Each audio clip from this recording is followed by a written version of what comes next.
Hi there crafters, Louise with you today. Welcome back to my channel. Hopefully by now you've seen the epic fail black gesso video. This is the other side of that art journal layout. Still working through my 2022 album. I'm determined to get it finished, so let's crack on and create hopefully something a little bit more enjoyable than the epic fail on the other page. So firstly, I'm using some matte medium just to attach this tissue paper to the background.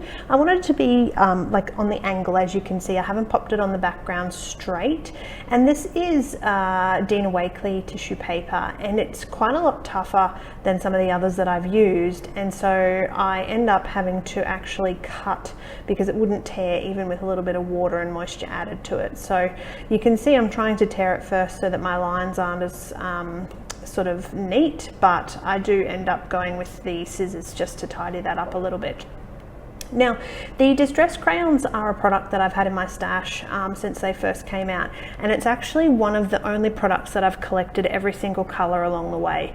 You know, with the inks I can find myself that I do without them, but I really do love these crayons.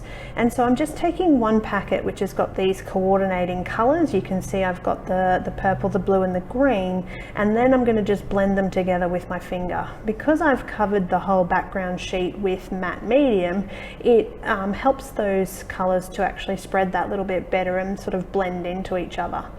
Once I'm happy with the background, I'm going to go ahead and add some white drips, and I want those drips to be down the left and right hand side. So I don't want them at the top, I want them on the sides. So all I'm using is some white ink, and I'm going to just drip that down the sides so that I can create these areas of interest.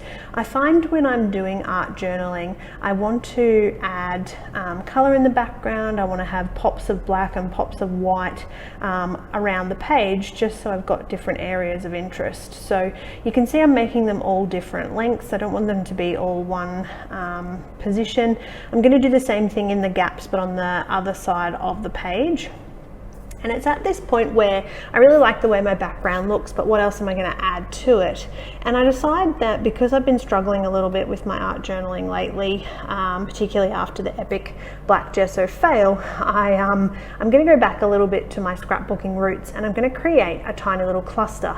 And I'm going to just grab some elements out of my stash. So I've got half a doily, a little sticker with the mason jar.